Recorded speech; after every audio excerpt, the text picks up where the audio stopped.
और बेच रहा है, तो डॉक्टर शिक्षित कैसे हुआ? शिक्षा का अर्थ ये है नहीं, शिक्षा तो अर्थ का तो अपने सनातन धर्म में तो ये अर्थ बताया, सा विद्या है विमुक्त है।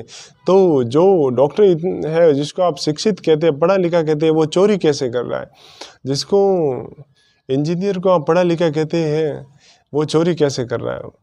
वो कई सड़क बनाने में बेईमानी कैसे कर रहा है?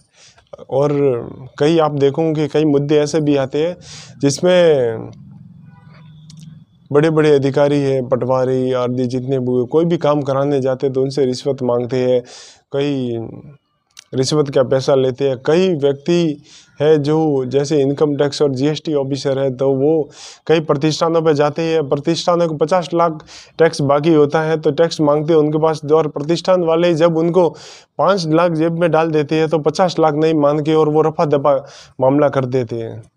तो वही तो चोरी करने वाला फिर अच्छा पढ़ा लिखा और श्रेष्ठ व्यक्ति कैसे हो सकता है? श्रेष्ठ व्यक्ति का अर्थ तो ये होता है जो चोरी से मुक्त हो। तो सबसे पहले तो मैं आपको ये कहना चाहूँगा कि आजकल के मूर्ख व्यक्ति शिक्षित किसको कहते हैं, एजुकेशन किसको कहते हैं? इनको एजुकेशन कहते हैं, जबकि यही सबसे ज़्यादा बेईमानी करते हैं। आज मैं आपको बताऊंगा कि पुलिस वाला होता है, पुलिस वाला पेट्रोल भराने जाता है तब पैसे नहीं देता, सब्जी लेने जाता है तब पैसे नहीं देता, किराने का सामान राशन का सामान लेने जाता है तब पैसे नहीं देता। अर्थात किसी दुकान में जाएगा, बहुत कम स्थिति में ऐसा होगा जहाँ पे पैसे देगा, नहीं तो बस हम पुलिस वाले हैं। पुलिस वाले अर्थात हम सरकार है, हमको फ्री में देना होगा और नहीं तो हम तुमको जेल में डाल देंगे, जैसा कोई भी बताते हैं। तो फिर वो भी बहुत बड़े लिखे पुलिस वाले रक्षक हैं, तो रक्षक ये भी तो भक्षक बने हुए, तो इसको शिक्षा नहीं कह सकते, साक्षरता कह सकते हैं कि 2 हस्ताक्षर कर दे सीख लिए आदि, तो वो साक्षर कहते हैं उनको। तो साक्षरता कैसे? शिक्षा तो ये होती है जहाँ पे व्यक्ति किसी को धोखा नहीं दे, किसी के साथ बेईमानी नहीं करे, रिश्वतखोरी नहीं हो, कोई किसी के बाप में चोरी नहीं हो, उसको शिक्षा कहते हैं।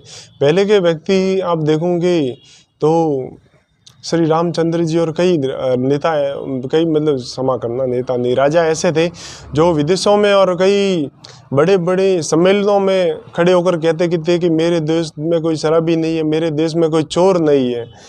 और आज की तारीख में घर घर में चोर और मिल रहे हैं। तो ये सब कैसे हुआ?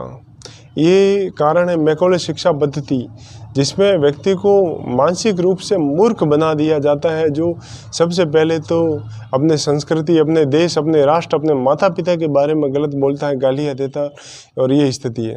तो सबसे पहले तो अपन को ये जानने की आवश्यकता